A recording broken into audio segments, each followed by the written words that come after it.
Section 2.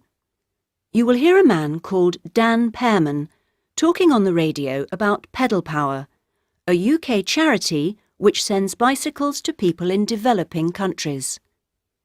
First, you have some time to look at questions 11 to 15.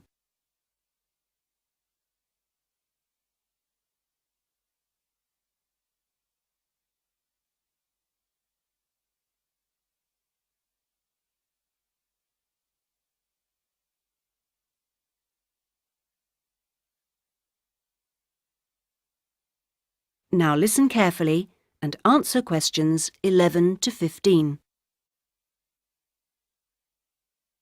My name's Dan Pearman, and I'd like to talk about the work of Pedal Power, a small charity based mainly in the UK. I'll be giving our contact details at the end, if anyone would like to find out more about how to support us. But first, how the charity began. I got the idea of exporting bicycles to developing countries while I was in Ecuador. I went there in 1993, just after graduating from university. After 3 years of studying, I wanted adventure. I loved travelling, so I decided to join a voluntary organisation and was sent to Ecuador to carry out land surveys. The project came to an end after 5 years, and when I returned to the UK in 1998, I started planning Pedal Power. Where I lived in Ecuador was a very rural area. My neighbour had the only bicycle in the village, whereas everyone else walked everywhere. My neighbour's business was unusually successful, and for years I couldn't understand why. Then I realised having a bike meant he could get where he wanted to go without much trouble. Other local carpenters could only accept jobs in a 3-kilometre radius, so no matter how skilled they were, they could never do as many jobs as my neighbour. At Pedal Power, we collect second-hand bikes in the UK and send them to some of the poorest regions in the world. When we distribute bikes overseas, we don't give them away for free. We'd like to, but long-term that doesn't really help the local economy. The demand for bikes is enormous, which makes them very expensive locally. So we sell them for 5% of the normal price. But in order to continue operating, we need to have a constant supply of bikes which we send out every 6 months. One example of a town that's received bicycles from Pedal Power is Rivas. It was the first place I sent a full container of bicycles to. Most people there now own a bicycle. The local economy has developed so much you wouldn't recognise it as the same place. In fact, there are more bikes than on the streets of Amsterdam, if you've ever been there. But Pedal Power still needs your help. You may have read about some of our recent problems in the British media. In August 2000, we simply ran out of money.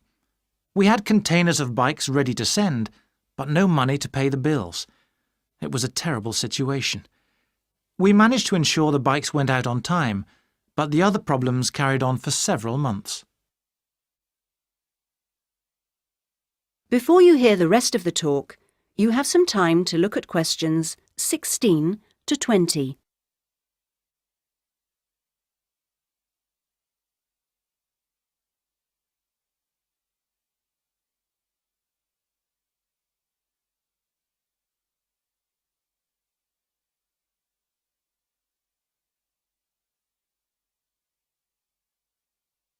Now listen and answer questions 16 to 20.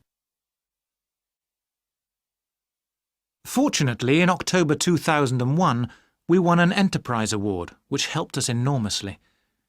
We invested 15 of the £75,000 prize money to help secure our future. Winning the award helped raise our profile, and the money enabled us to pay all our shipping costs, which represent our greatest expense. Pedal Power changes lives.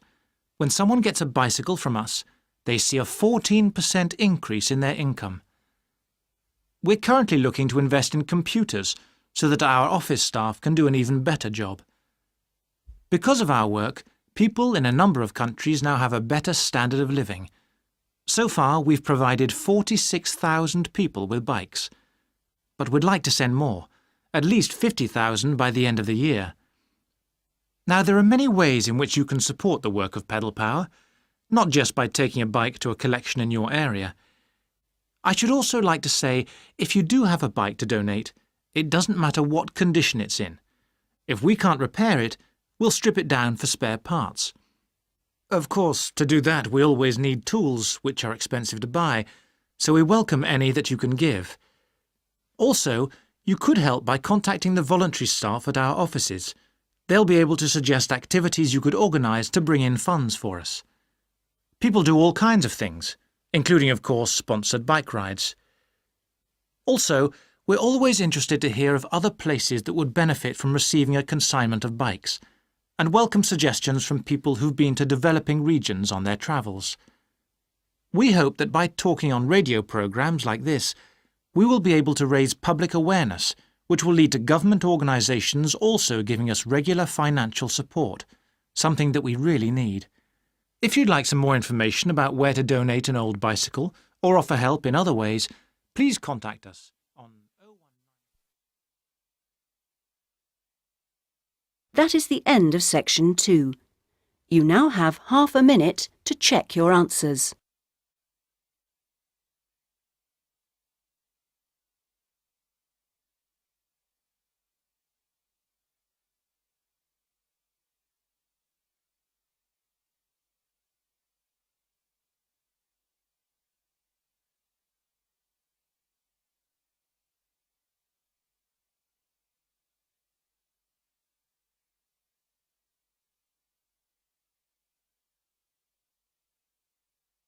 Now turn to section 3.